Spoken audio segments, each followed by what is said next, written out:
Queridos amigos, queridas amigas, estamos aquí ya listos para iniciar su programa Diálogo Abierto y les extendemos una cordial bienvenida a este programa del Todo Especial. Y como ya es costumbre, tenemos aquí también a nuestro invitado del Todo Especial, Pastor Marcelo Zanga. Marcelo, bienvenido al programa. Muchas gracias, nos sentimos contentos de estar aquí.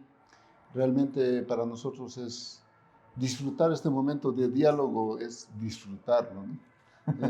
Realmente estudiar la palabra de Dios nos ayuda a fortalecer nuestra fe y compartir con nuestros hermanos lo que conocemos, ¿no? Lo poco que conocemos. Y bueno, mira, nos están escuchando en este momento amigos de Europa, algunos nos escuchan del África, en Norteamérica, aquí en Sudamérica, en distintos países también.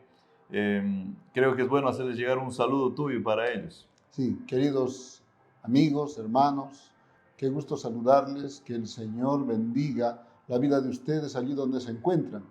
Recuerden que nosotros somos parte de un ministerio, el ministerio para reconciliar a las personas con nuestro Señor. Y cada lección que estudiamos nos acerca más a Él. Hagamos ese trabajo, llevemos la palabra de Dios a otras personas y que el Señor siempre va a estar ayudándonos a cumplir la misión. Que Dios nos bendiga. Bueno, también tenemos que saludar a nuestros oyentes de la Radio Nuevo Tiempo, la 103.3 FM aquí en Lima. Un gran abrazo para ustedes y para todos aquellos que están escuchándonos en los distintos diales aquí en el Perú. Queremos hacerles llegar nuestro deseo de que el Señor los esté bendiciendo, los esté cuidando. Capaz alguno está pasando una dificultad, un problema, pero confía en Dios, confía en el Señor. Él es tu Dios, es tu Padre y Él desea lo mejor para ti también. Ya tenemos que comenzar nuestro estudio en este momento y bueno, estamos para estudiar, tenemos que orar, ¿no? Así que voy a pedirte, Marcelo, que por favor tú nos guíes en la primera oración. Ok. Querido Padre que estás en los cielos, queremos darte las gracias porque nos permites en esta lección repasar el conflicto inminente que se avecina en este último tiempo. Queremos rogarte que tú nos selles con la presencia de tu Espíritu Santo y que el sábado, que es tu señal, sea guardada por nosotros conforme a tu voluntad, sabiendo, Señor, que tú estás acompañándonos, sintiéndonos seguros de que pronto, cuando tú vengas, podamos vivir contigo por la eternidad. Bendice a todas las personas en los diferentes lugares, con sus dificultades, con sus alegrías, con tus victorias, no solo para ellos, sino también para tu iglesia. Por favor, enséñanos a adorarte como tú quieres, especialmente en esta última época. En nombre de Jesús te lo pedimos. Amén. Amén, amén. Gracias, queridos amigos. Estamos en la lección 11.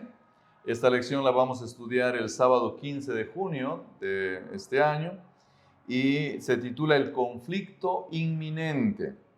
El texto para memorizar es un texto, el que se nos sugiere memorizar, es un texto bastante pequeñito, pero muy bonito y que también creo mucha gente ya lo sabe de memoria. Es Juan 17, 17, dice ahí, santifícalos en la verdad, tu palabra es verdad. Es un pasaje muy bonito, es pequeño, pero muy profundo. Santifícalos en tu verdad, tu palabra es verdad. Y te animamos a que tú, si no lo sabes, lo aprendas, que enseñes a tus hijos, si tienes hijos en casa, para que ellos también lo aprendan de memoria, porque estos pasajes, cuando llegan a ser parte de nuestra vida, son útiles para cada uno de nosotros. El enemigo de Dios está luchando siempre contra la verdad, Marcelo. Desde el pasado hasta hoy en día sigue luchando. ¿Cómo lucha él contra la verdad? Bueno, sabemos que a él le gusta utilizar la astucia, ¿no? Ya en el principio, cuando nosotros vemos las declaraciones de Elena de White sea en historia de la redención, el deseo de todas las gentes, conflicto de los siglos, notamos que Satanás utiliza la astucia para tratar de convencer a los ángeles leales al Señor de que el gobierno que debería existir debería ser un gobierno sin ley, porque ellos son perfectos. Por lo tanto, si ellos lo elegían a él como líder, él iba a instaurar un gobierno sin ley, porque como son perfectos no necesitan la ley. Pero dentro de esa ley que él estaba atacando, se resalta el carácter de Dios. La ley resalta al carácter de Dios. Y al atacar la ley, estaba atacando a Dios mismo. Entonces, él astutamente se hacía el que obedecía a Dios, pero por debajo estaba trabajando con otros, indicándoles que no era necesario obedecer a Dios. La astucia. Pero cuando no existe, digamos, argumentos contra la verdad, entonces él empieza a utilizar la fuerza, la persecución, el hostigamiento, ganas de destruir al ser humano. Entonces, Satanás siempre ha utilizado eso. Cuando no le funciona la astucia, le funciona la fuerza, ¿no? Y cuando no funciona ninguno es la muerte, pues porque él siempre busca matar a los hijos de Dios, ¿no? Bueno, él es el causante de la muerte en realidad, ¿no es cierto? Y esa es una realidad que nosotros vivimos todos los días. Vemos cómo seres queridos, personas van muriendo y es el enemigo de Dios el que ha causado todo eso. Él se empeña en luchar específicamente contra un grupo de personas. No lucha contra todos, porque hay algunos que más bien los tiene bien cuidaditos.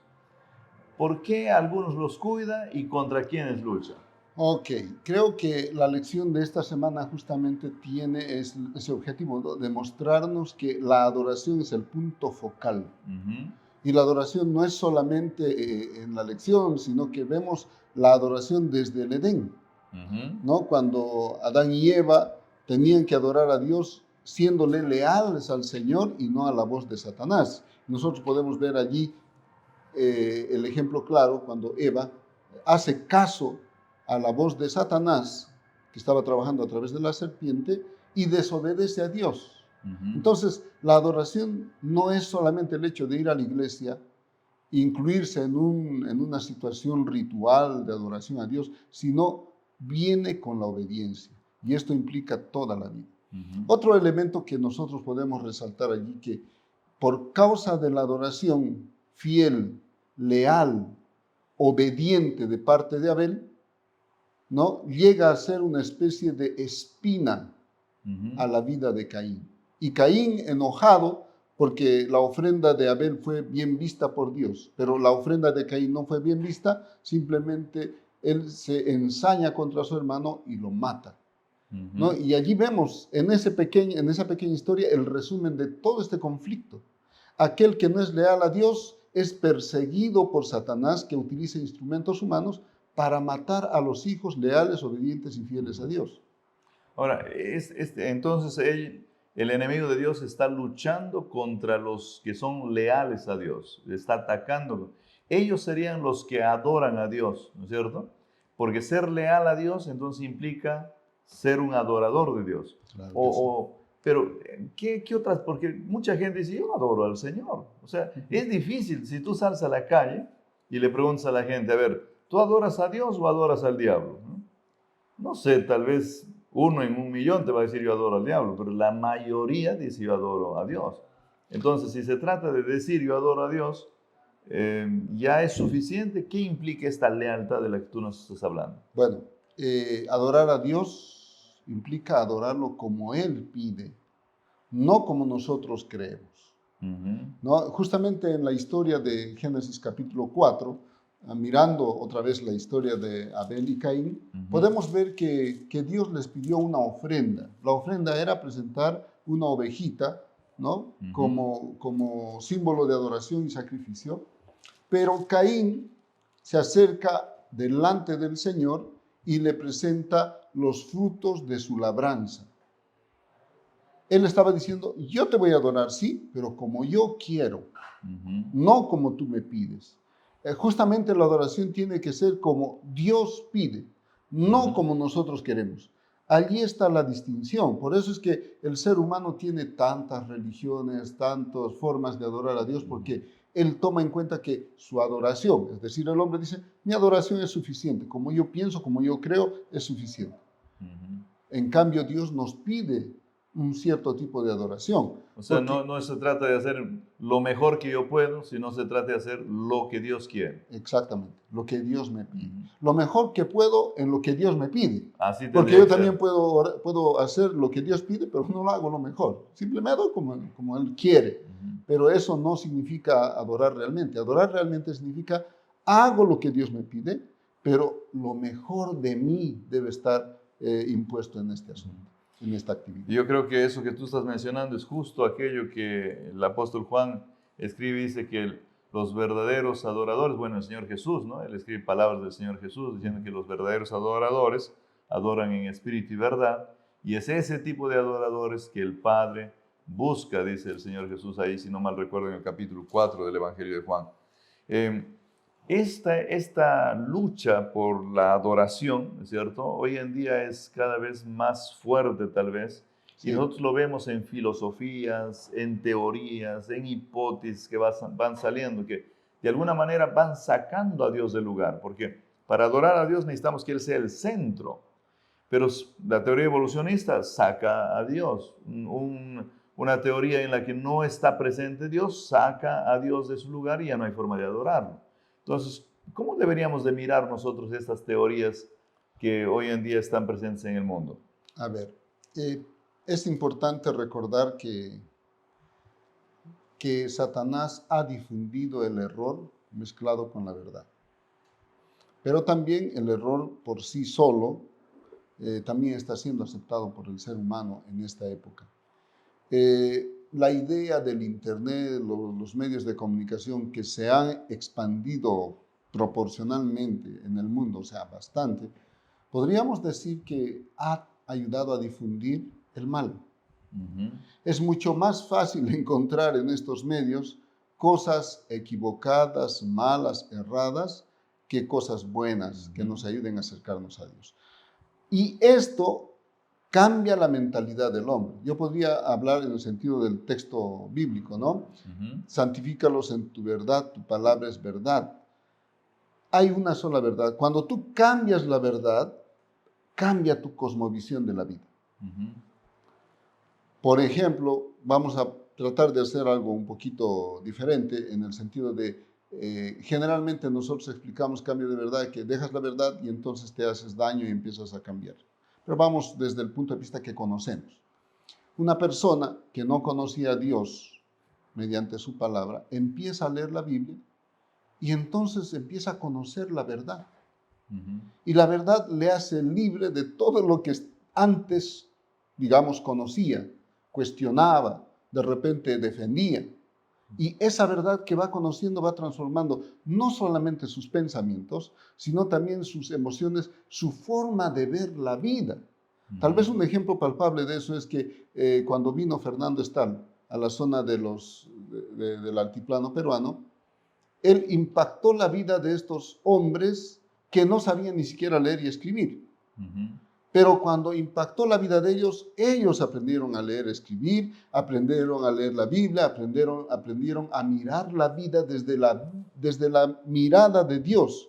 Y cuando hicieron eso, no solamente cambiaron la vida de ellos, sino también la de sus hijos. Puesto que muchos de ellos no solamente se quedaron en el campo, sino salieron un poco a la ciudad, educaron a sus hijos, hicieron ese esfuerzo, luego sus hijos hicieron el esfuerzo de llevar a sus hijos a otros ámbitos y hay mucha gente que ha progresado económica, cultural, espiritual, etcétera, en todas las áreas, pero gracias a la palabra de Dios. Entonces, la verdad ayuda a que nosotros podamos entender mejor la visión de lo que Dios quiere de mí.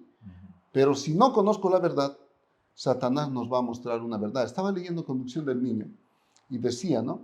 Si los padres no se preocupan de enseñarles lo que deben hacer como niños, reconociendo a Dios, ese Dios omnipotente, si no le enseñan, no le dedican tiempo a eso, entonces Satanás lo va a hacer. Y si tú miras en la realidad de ahora, ¿qué es lo que hacen? Los padres agarran el celular y entonces está su hijito, para que no lo moleste, ya toma hijo, usa. El niño sabe usar el celular más que el papá. O de repente el televisor ya toma el control y el hijo está usando el control y el papá, bien gracias en sus cosas, y no educa a sus hijos en lo que debe hacer, prepararlo para servir en esta tierra que le va a ayudar a vivir por la eternidad. Pero en la lección no nos habla solamente de eso, sino nos habla de la adoración. Así es. ¿No? Bueno, es importante tal vez poner este contexto necesario, ¿no? Pero nosotros tenemos que ya entrar un poquito al tema, porque el capítulo que estamos estudiando en esta semana es el capítulo 13 del libro de Apocalipsis, ¿no? El gran conflicto final. Porque de alguna manera el diablo está siempre buscando lastimar al pueblo de Dios y lo hace pues de distintas maneras. Pero al tiempo del fin, o sea, cuando ya llegue el momento final, ¿qué es lo que dice la Biblia ahí respecto a qué es lo que va a hacer el enemigo de Dios contra el pueblo de Dios? Bueno, tal vez un poquito tendríamos que primero notar que la Biblia nos habla de la adoración. Ese es el punto, el eje que quiebra a quién o cómo vas a poder servir al final de este tiempo. Entonces, en Apocalipsis 14, versículo 7, nos dice que, diciendo a gran voz, está hablando del primer ángel, temed a Dios y dadle gloria porque la hora de su juicio ha llegado, y adorad a aquel que hizo el cielo, la tierra, el mar y las fuentes de las aguas. Está llamando a una verdadera adoración. Entonces, ese mensaje es el que nosotros como Iglesia Adventista proclamamos. Es parte de nuestra misión, proclamar que debemos regresar al origen, es decir, a la Biblia, reconocer a Dios como el Creador. Y ahora entra esa corriente del evolucionismo, ¿no? Que ha impactado, se ha impregnado en las grandes academias universitarias. Porque tú hablas del evolucionismo y ellos están felices. Tú hablas de creacionismo y dicen, no, eso es mentira, eso es falacia. Entonces, creo que ya se ha apropiado de las instituciones académicas para decir que el evolucionismo es verdad. Sin embargo, la Biblia nos habla y nos dice que debemos regresar a ese Dios que es creador. Pero no solamente que debemos regresar, sino que nos habla en el mensaje del tercer ángel, versículo 9, cuando dice, el tercer ángel le siguió diciendo a gran voz, si alguno adora a la bestia y a su imagen y recibe la marca en su frente o en su mano, él también beberá del vino de la ira de Dios, que ha sido vaciado puro en el cáliz de su ira, y será atormentado con fuego y azufre delante de sus santos ángeles y del Cordero. Y en ese contexto, en el versículo 12, muestra al pueblo de Dios, he aquí la paciencia de los santos, los que guardan los mandamientos de Dios y la fe de Jesús. O sea, estamos en un contexto de guerra. Y en ese contexto de guerra debemos hacer resaltar la verdadera adoración. ¿A quién? A ese Dios creador. Es verdad, o sea, nosotros tenemos que, en todo momento, creo que ese es el mensaje que nosotros tenemos que dar, ¿no? Nosotros estamos llamados a adorar a nuestro Dios, mientras que el enemigo de Dios está usando distintos métodos y estrategias para hacer que tú no adores a Dios. El capítulo 13 del libro de Apocalipsis es un capítulo muy especial porque nos presenta la imagen de un dragón, luego nos presenta la imagen de una primera bestia, de una segunda bestia, y vamos a tratar rápidamente de entender un poquito esto, ¿no? ¿Quién es el dragón? ¿Quién es la primera bestia? ¿A quién representa? ¿Por qué de alguna manera nosotros concluimos que representa a quien vamos a decir que representa? Coméntanos un poco de eso, Marcelo, por favor. Bueno, vamos a comentar en relación a estas bestias y el dragón. El dragón es la serpiente antigua llamada Diablo y Satanás que se presenta en el capítulo 12, que efectivamente quería destruir la labor de salvación de Jesús. Y proféticamente se muestra que persiguió a la mujer, lo quiso matar a la simiente, pero dice la Biblia que fue arrebatada, ¿no? Fue arrebatado la simiente para Dios y su trono. Bueno, ese mismo dragón que se llevó una tercera parte de los ángeles, porque dice que hubo una gran batalla en el cielo, Miguel y sus ángeles luchaban contra el dragón y luchaba el dragón y sus ángeles, pero no prevalecieron ni se halló lugar ya para ellos. Ese mismo dragón está dispuesto a ir contra la simiente de la mujer, es decir, el pueblo de Dios, que en este caso es la iglesia de Dios en el tiempo del fin. Pero después de relatar al dragón, ¿no?, que se llenó de ira contra la mujer y se fue a hacer guerra contra el resto de la descendencia de ella, aclara en el versículo 17, los que guardan los mandamientos de Dios y tienen el testimonio de Jesús. Otra vez en el versículo, capítulo 12, versículo 17, y en el versículo 12 del capítulo 14, hay una característica especial de los santos del Señor, ¿no? O dos características. La primera es que guardan los mandamientos de Dios y la segunda es que tienen la fe de Jesús, que en este caso es el testimonio de Jesucristo también. El punto aquí, después de esa declaración de persecución, se muestra allí. ¿Quiénes son los que van a perseguir? Y aparecen. El dragón no es visible. Está detrás de las cortinas. Exacto, está detrás de todo. Él es el productor, el director de la película para matar a los hijos de Dios. Entonces manda a sus dos actores principales.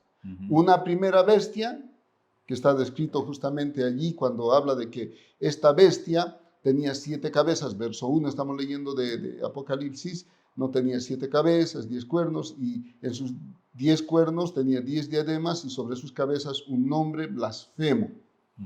Tal vez recordar que cuando habla de esta primera bestia, se hace un análisis de la palabra blasfemia.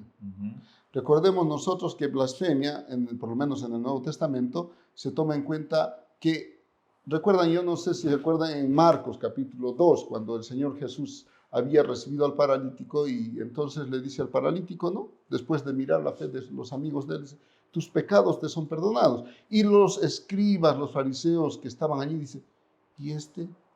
¿Por qué perdona pecados? Claro. Ha blasfemado. Exacto, ha blasfemado. Eso solamente lo realiza Dios. Y este es hombre, pero Jesucristo es Dios hecho hombre, ¿no? Y Él podía perdonar pecados. Entonces, una prerrogativa de Dios es perdonar pecados. Y la otra prerrogativa de Dios es ser Dios.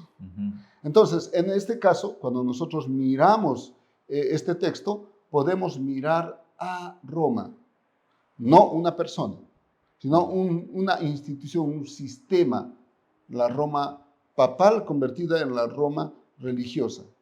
¿Qué está haciendo? Está recibiendo el poder. Por ejemplo, ¿quién puede perdonar pecados? Solo Dios. Pero ellos atribuyen a los sacerdotes de que sí, puede perdonar pecados. El hombre no debe perdonar pecados, pero ellos se atribuyen ese derecho. La segunda característica es que el Papa es el representante de Dios en la tierra.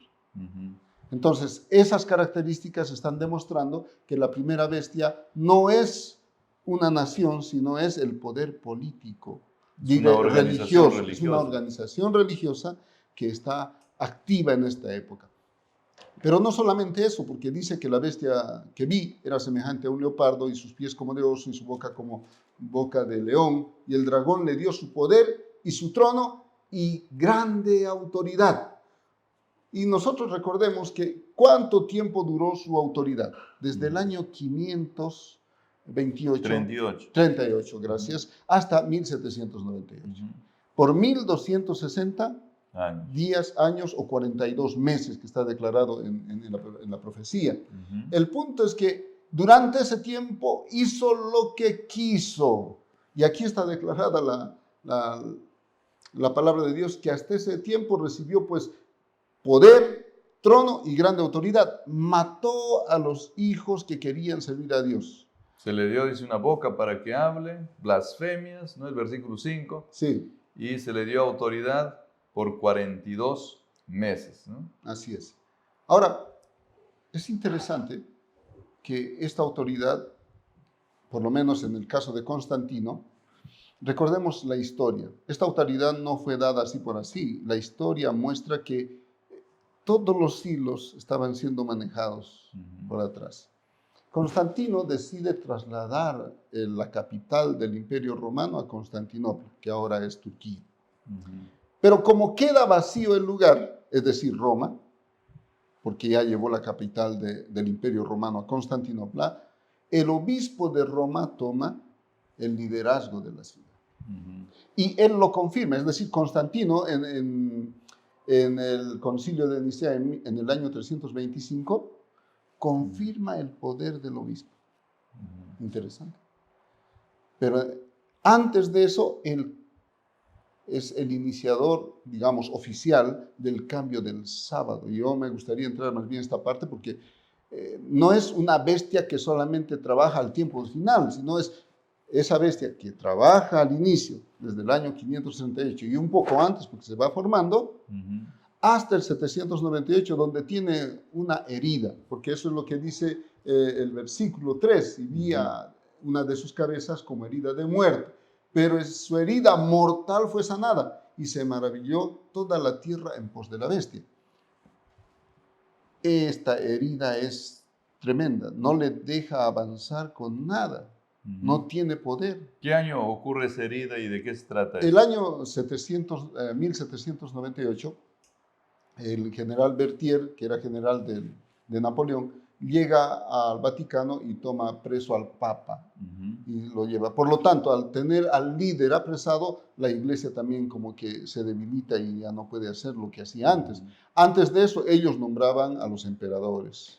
Antes de eso, ellos nombraban a los gobernantes. Tenían no creo Santa Inquisición, porque no tenía nada de santa, era la impía Inquisición que mataba a todos los hijos de Dios que deseaban obedecer, incluso mataba a los que no querían obedecer a Dios, solo con el pretexto de que la iglesia es la que manda, por tradición. Bueno, pero toda esa época ellos podían hacer lo que querían. Dios les dio esa época, Dios permitió, pero Satanás estuvo detrás de todo este elemento. Daniel 7 nos habla de un cuerno pequeño que cambia tiempos, cambia ley y varias cosas. ¿Tiene una relación con esto? ¿Por qué tendría una relación, Marcelo? Por la blasfemia.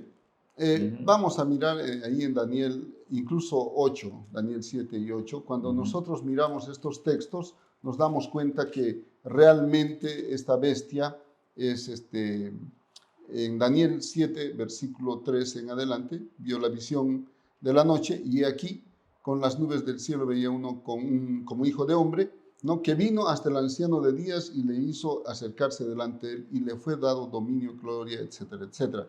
Pero más adelante podríamos mirar, aquí está el versículo 25, ¿no? Pero antes del versículo 23 dijo, una cuarta bestia, será un cuarto reino en la tierra, el cual será diferente de todos los otros reinos, y a toda la tierra devorará, trillará y despedazará. Cuando nosotros hablamos aquí, estamos hablando de la Roma imperial. Pero también tiene características de la Roma religiosa. ¿Ok? Y sigue diciendo, y los 10 cuernos, que es lo que nos dijo allá nosotros también, que tiene esto, ¿no? Los cuernos, que son poderes, ¿no? Significan que aquel reino se levantarán 10 reyes y tras ellos se levantarán otro, el cual será diferente de los primeros y a 3 reyes derribará. Esto lo podemos ver en la historia cuando los imperios, los pueblos bárbaros quieren conquistar Roma, pero allí entra, entran y destruyen a estos 3 pueblos bárbaros y se quedan solamente con 7. Bueno, ahora el versículo 25. Y hablará palabras contra el Altísimo. Y a los santos del Altísimo quebrantará y pensará en cambiar los tiempos y la ley y serán entregados en su mano hasta tiempo y tiempos y medio tiempo. Es decir, los 1260 años reflejados aquí como tiempo es la mitad. Y acá está como 42 meses. 42 meses o 1260. O sea, hay una relación estrecha entre estos dos poderes. Por supuesto. Pero además, en el capítulo 8, cuando vemos nosotros las 2300 tardes y mañanas, habla acerca de que el continuo sacrificio fue echado por tierra, la verdad, e hizo cuanto quiso y prosperó. ¿Cuál es el continuo sacrificio? Es Cristo Jesús, ¿no? Como nuestro Redentor. Pero ¿qué es lo que se dice en la iglesia? No, es María. Tienes que ir a María para que ella pida por ti a Dios. La intercesión de Exacto. los santos, una doctrina que no está en la Biblia, pero que también se ha metido en el cristianismo, ¿no? Pero que estaba predecido, Que estaba, claro, estaba estaba predicho, profetizado, ¿no? Estaba estaba predicho. profetizado.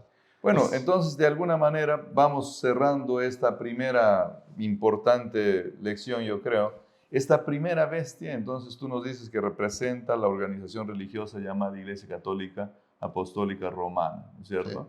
Que fue herida en el año 1798 de forma mortal, pero el versículo 13 dice que su herida fue sanado. sanaría. Sí. ¿Cuán sana está? ¿Cómo sanó? ¿Nos puedes contar algo de eso? Sí, primero, hay que recordar que la Iglesia Católica ha empezado, no solamente ahora, sino desde antes, a fortalecer el ecumenismo. Ujú. Eh, Más o menos en el año de 1920 convoca a, a una reunión de ecumenismo donde invita a todas las iglesias, no solo la católica, sino también las protestantes. Y allí empiezan a darse ciertos pasos para poder prevalecer como poder, porque solito no puedes. En un mundo dividido, solito no vas a poder.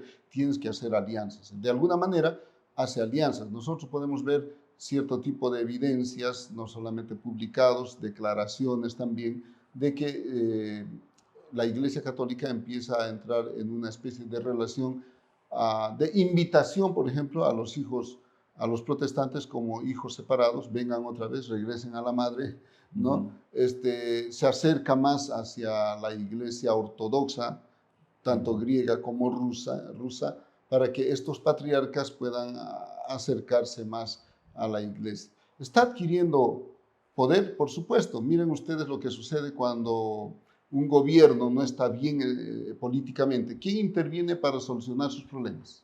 Ujú. Es el obispo que está en esa iglesia o en Ujú. esa zona. Entonces, le piden consejos, ayuda, intercesión, y entonces lo ven bonito, ¿no? O sea, su poder político está otra vez Se está teniendo, digamos, fortaleciendo. una injerencia mayor en los países. Claro Su que poder sí. económico también es muy fuerte, ¿no es cierto? Sí. Y cada vez vemos las alianzas que se van haciendo entre el poder religioso, el catolicismo, y los poderes políticos del mundo. ¿Cómo evalúas, cómo miras eso? Bueno, me parece que es un elemento vital para los políticos. Ujú. Cuando tú tienes un respaldo de una organización religiosa poderosa, es más fácil para ti tener, primero, tienes reputación. Ujú. Segundo, te permite entrar a lugares donde antes no podías acceder. Y tercero, pues aquilatas todos los votos que te puedan ayudar para llegar a cumplir, entre comillas, tus objetivos, pero que al final tienen que ser los objetivos del que te ha ayudado, ¿no? Ujú. O sea, no es que te ayuda gratis, sino que siempre hay algo que pagar por el logro que tú tienes. Ujú. Entonces, en ese sentido, me parece que en la mayoría de los países que son católicos no tiene problema. Por ejemplo, Perú no tiene problema porque va el cardenal, el obispo y puede tranquilamente conversar con a las autoridades políticas y va a salir como ellos quieren, porque está declarado que nuestro país es católico. Pero en países protestantes como Estados Unidos, el catolicismo ha adquirido un poder bastante fuerte, no solamente económicamente, sino también de injerencia política a través de distintos senadores, Ujú. ¿no? Y ustedes pueden ver en películas aparentemente donde antes era el protestantismo, ahora viene el sacerdote, hace matrimonios, realiza, etcétera, etcétera. No es casualidad, está Ujú. mostrando cuál es la cultura prioritaria que está tomando el país norteamericano, ¿no? Ujú. Donde era un país protestante, ahora se está volviendo más católico. Bueno, ya comenzaste a hablar de Norteamérica y de Estados Unidos y ahora nos Sí, toca hablar entonces de la segunda bestia de Apocalipsis 13, porque cuando leemos a partir del versículo 11 nos encontramos con la imagen de una bestia diferente. Cuéntanos un poco sobre esa bestia y qué es lo que representa Marcelo. bueno, el versículo nos dice que esta bestia, que es la segunda, sale de la tierra, la primera sale del mar, que son Ujú. muchedumbres, que son pueblos, pero esta sale de la tierra, de un desierto, un lugar donde no había mucha gente, pero tiene algunas características, ¿no? Ujú. Y dice, vi otra bestia que subía de la tierra, que es la que ya comentamos, y tenía 2 cuernos semejantes a los de un cordero, pero hablaba como dragón. Qué interesante, Ujú. ¿no? Un cordero, pero cuando habla, habla como dragón. Dragón. ¿Por qué habla como dragón? Porque tiene la autoridad de la primera bestia, Ujú. que la autoridad de la primera bestia es la autoridad del dragón, ya lo hemos leído. Ujú. Pero ahora ella, esta bestia, no solo se adjudica esa autoridad, sino actúa como dragón, aunque parece cordero. Ujú. Interesante, ¿no? Es Bueno, un hay buen varias disfraz. características interesantes. Una primera tal vez es el hecho de que surge de la tierra, ¿no? Sí. Porque mientras que la otra bestia surge del agua, del mar, y en la Biblia claramente, ahí en Apocalipsis, también el 17, si no mal recuerdo, se dice que el agua representa los muchos Mucha pueblos, gente. muchas personas, Ujú. entonces surge de un ambiente donde hay mucha gente. La tierra, por lo contrario, va a significar un lugar deshabitado. Y Norteamérica es justamente el lugar donde van a ir las personas cumpliendo esta profecía de Apocalipsis 12, que dice que la tierra abrió su boca para tragar el gran río que el diablo había lanzado para perseguir a la mujer y a su descendencia, ¿no? Ujú. Entonces ellos acaban en Estados Unidos porque son los peregrinos que van buscando un lugar donde no los persigan. Sí. Entonces, me parece que ahí hay una relación interesante también que muestra que esta bestia de alguna forma tiene su cumplimiento ahí en Estados Unidos. Sí, yo quiero relacionar esto con la adoración. Ujú. Los peregrinos que tú hablas estaban pues en Inglaterra, Ujú. deseaban tener libertad para adorar a Dios, pero como no podían conseguir la libertad que ellos necesitaban, ellos se lanzan hacia el mar, Ujú. queriendo buscar la libertad para adorar a Dios, y ese es el Ujú. punto vital. Ujú. Sin embargo, cuando llegan allá, llegan con la intención de adorar a Dios, pero poco a poco este lugar desierto se va poblando y Ujú. va adquiriendo poder.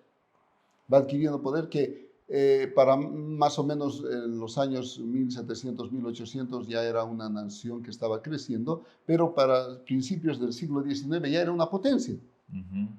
Y sigue siendo una potencia, no solamente económica, sino bélica, industrial. Y la pregunta es, ¿cuánta gente quiere irse allá a Estados Unidos? Justamente es un modelo. Ujú. Todo el mundo quiere ir a Estados Unidos. Si nos ofrecen un empleo, hasta yo mismo me voy porque voy a ganar buen billete, ¿no? El punto es el siguiente, que allí, en ese lugar, que es el modelo para el resto del mundo, se va a imponer primero la ley dominical, que es la señal de la bestia y tiene que ver con la adoración. Y cuando Ujú. se imponga esta ley dominical, entonces va a venir una persecución mucho más fuerte, más severa. Y no solamente van a ser sanciones económicas, sino no vas a poder comprar nada, no vas a poder vender nada, no vas a poder asistir al seguro si no adoras a la bestia. Y adorar a la bestia, en el versículo que hemos leído, en el versículo 14, no lo hemos leído totalmente, en el capítulo 14, perdón, dice que esta bestia, ¿no?, hace que la gente adore y cuya señal está en su mano y Ujú. en su frente. No tiene nada que ver con los chips, aunque en la lección nos habla de que hay un bio no sé qué, Ujú. que es como un grano de arroz, que te pones eso y cuando te escanean saben tu estado de salud, ¿no? Ujú. Bueno, algunos confunden eso, otros dicen el código de barras, otro podría decir el QR, pero no se trata de eso. Si nosotros hacemos una investigación un poquito más profunda de la señal, es la adoración. Ujú. La adoración en el día que Dios dice. Ujú. Ahora, yo te estoy cambiando un poquito este asunto porque yo entiendo que lo que quieres que comentemos un poquito es de la segunda bestia. Pues la segunda bestia es Norteamérica. Ujú. Porque aquí en el versículo en adelante dice que hablaba como dragón, versículo 11 del capítulo 13, y ejerce toda la autoridad de la primera bestia en presencia de ella, y hace que la tierra y los moradores de ella adoren a la primera bestia, cuya herida mortal fue sanada. ¿A quién van a adorar? A la primera bestia, no al dragón, Ujú. pero implícitamente ya están adorando al dragón. El otro punto que nos da, dice, es que hace grandes señales, de tal manera que aún hace descender fuego del cielo a la tierra delante de los hombres y engaña a los moradores de la tierra con las señales que se le ha permitido hacer en presencia de la bestia, mandando a los moradores de la tierra que la hagan imagen a la bestia que tiene la herida de espada y vivió. Otra vez, hace todas las señales, ¿con qué objetivo? De que adoren a la bestia. Hace todo lo que hace para que adoren a la bestia. En otras palabras, es como un sirviente, un mayordomo de su señor. Todo lo que hace es para que todos adoren a la bestia. Bueno, nosotros no estamos apurados de que eso ocurra porque, no sé, en este momento capaz todavía no está al servicio del poder religioso, el poder político norteamericano, pero esperamos que eso en algún momento se va a dar, seguramente se va a cumplir esta profecía al 100%. ¿O cómo tú ves esto? ¿Ya lo ves cumpliéndose? ¿Cómo estás? A ver, yo creo que no falta mucho para que se cumpla de manera oficial. Porque si tú te has dado cuenta, ya el calendario está siendo movido. El primer día ya no es el domingo, sino es el sábado. En todos los medios tecnológicos que podemos, digamos, utilizar, ya están cambiando. Cuando nosotros adquirimos un programa, miramos el calendario y el domingo está siendo el último día y el sábado está siendo el primer día. El lunes, el primer día. El lunes, primer día, el domingo, el último día. El punto es que ya se está cambiando. ¿Qué significa eso? Hay una preparación del terreno. ¿No? O sea, ya se mira un poco de esa injerencia, ¿no? Claro. Porque este cambio de los días viene de este poder religioso. Y está recordando lo que sucedió en la época del cambio del sábado, porque era día de adoración en la época de Constantino. Recordemos que en los primeros siglos del cristianismo, el sábado era el elemento que dividía al cristianismo del judaísmo. Bueno, diré, a los cristianos gentiles del judaísmo.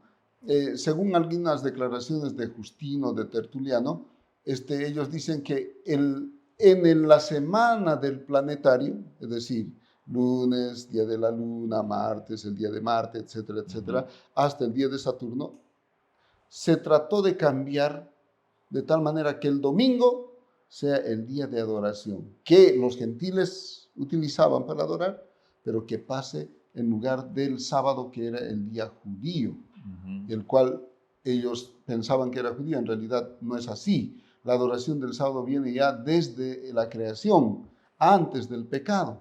Y hay algunas cosas que en relación a la adoración están justificadas bíblicamente. ¿No? Es verdad que estamos mirando a la primera bestia, a la segunda bestia, y esto va a suceder. Pero creo que es importante mirar, ¿qué es lo que vas a hacer tú? ¿Qué es lo que voy a hacer yo? ¿Y en qué debemos estar preparados? Bueno, capaz vamos a usar estos últimos minutos, porque el tiempo siempre vuela, para hablar justamente de eso, Marcelo, ¿no? Porque, como tú dices, van a haber ataques, ya el diablo está obrando de forma poderosa para llevarnos a la muerte eterna, a la perdición. Pero, ¿qué es lo que vamos a hacer y qué es lo que deberíamos de hacer? ¿Qué le podemos decir eso a nuestros oyentes? Bueno, primero, relacionarnos con Dios cada día, ¿no? El Señor... ¿Qué significa eso de forma puntual? Puntual, estudia la Biblia, medita en lo que Dios te está enseñando. No solo leas la Biblia por leer. Bueno, tengo que leer el capítulo, en 5 minutos he leído y listo. No, sino que tienes que meditar en lo que Dios te desea enseñar. Utiliza tu folleto de escuela sabática, que es un material que te permite usar o estudiar la Biblia, porque eso es lo que se pretende, ¿no? Estudias la Biblia de manera sistemática utilizando el folleto de escuela sabática.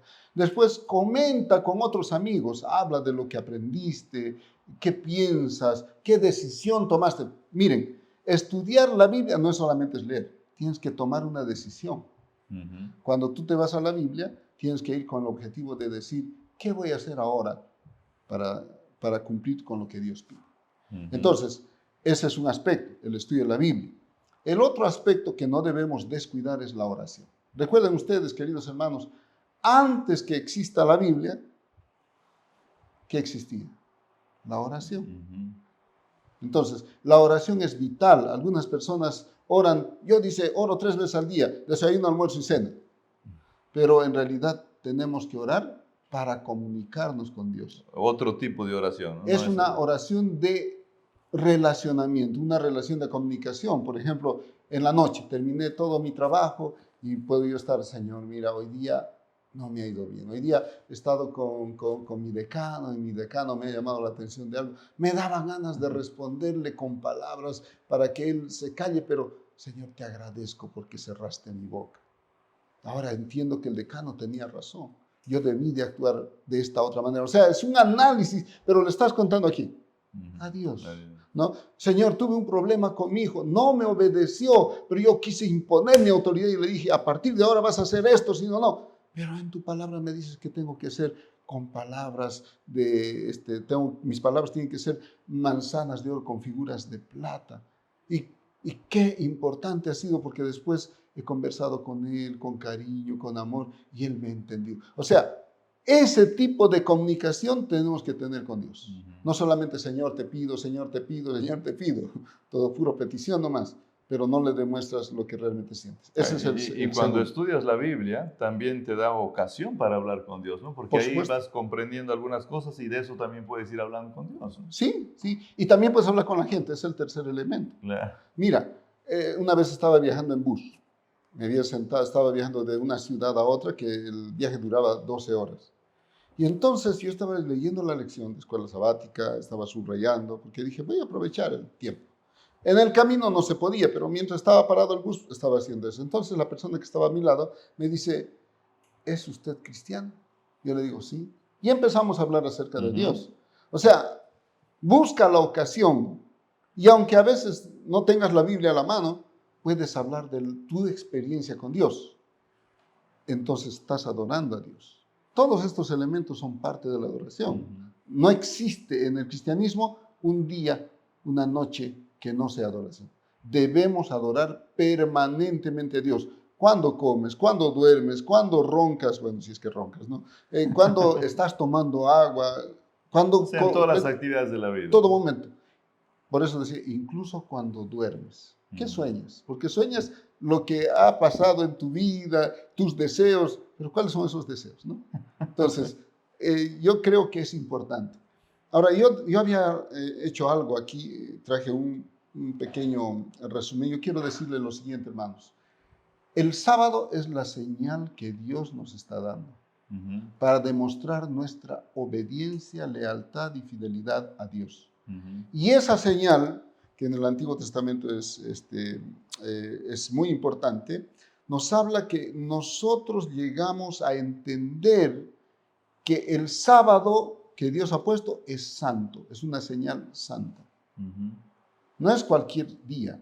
Podía haber elegido el Señor otro día, pero eligió el sábado. Ahora, yo quería preguntarles, ¿por qué será que durante la historia quisieron cambiar el sábado por el domingo y no por otro día? Porque el domingo representa la adoración al sol.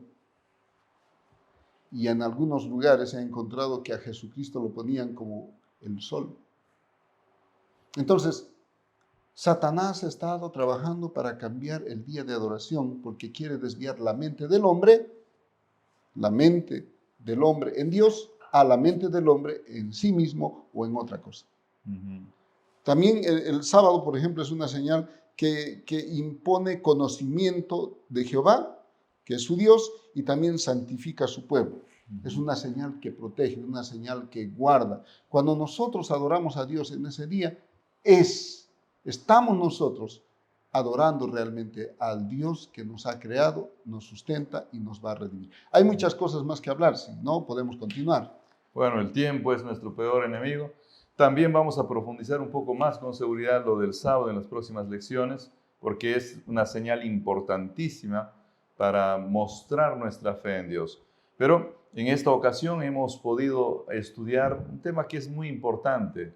De alguna forma, en el tiempo del fin, poco tiempo de acá para adelante, el enemigo de Dios comenzará una guerra final contra los hijos fieles del Señor. Y eso está descrito en la palabra de Dios, especialmente el capítulo 13. Nos habla de ese conflicto inminente, ese conflicto final que pronto se va a desatar. Ahora capaz todavía está en la preparación, alguna cosa vemos de lo que se está viniendo, pero pronto se va a desatar. Y estemos preparados para ese momento, para estar en el grupo correcto. Vamos a dar unos minutos para que tengas unas palabras de cierre, Marcelo, y luego de eso yo estaré haciendo una oración. Gracias. Bueno, el conflicto inminente históricamente tal vez va a pasar de aquí a poco, porque dice que los acontecimientos finales serán muy rápidos. Pero puede ser que el conflicto inminente para ti sea hoy, porque el punto focal de ese conflicto inminente es la adoración a Dios, no es otra cosa. Es decir, ¿estoy adorando a Dios de corazón? ¿O mi adoración es simplemente costumbre, hábito, y no tiene realmente un elemento de adoración sincera, total, integral? Entonces, yo quiero llamar tu atención a esto porque lo que hagamos de la adoración es el elemento vital de una relación diaria con Dios y expresada el día sábado. El sábado es el día de conflicto que va a afrontarse al domingo. Y te van a preguntar, ¿cuándo vas a adorar a Dios? El sábado. Muy bien, entonces vas a tener prohibición de ir al médico, la educación, de cobrar tu sueldo, etcétera, etcétera, etcétera. Entonces, todavía no estamos allí, pero ahora tienes que prepararnos. Va a llegar. Claro, pero tenemos que prepararnos. Si no aprendemos a adorar fielmente a Dios ahora, no nos vamos a preparar cuando llegue. Así es. ¿No? Es necesario prepararnos hoy. Entonces, yo hablo del sábado porque ahora en la iglesia necesitamos fortalecer esta identidad de la iglesia adventista en el tiempo del fin. Porque es la señal que guardará al Hijo de Dios en ese conflicto inminente. Es la señal que ayudará al Hijo de Dios a sentirse protegido, a sentirse amado, a sentirse que Él es una persona que está al lado de Dios. Pero si tú no empiezas a adorar ahora como se debe, el día sábado, entonces va a llegar el momento y te vas a ir al otro lado. Bueno, querido amigo, que Dios pueda ayudarnos a ustedes y a nosotros también a estar del lado correcto y a ser fieles en el tiempo del fin. Vamos a orar para cerrar este programa. Padre querido, gracias por darnos la oportunidad de tener tu palabra, gracias por darnos la oportunidad de estudiarla. Señor, gracias por recordarnos que necesitamos poner en serio, tomar en serio tus leyes, tus mandamientos, por recordarnos la importancia del sábado, por recordarnos que se avecina un conflicto inminente, pero que contigo estamos siempre seguros.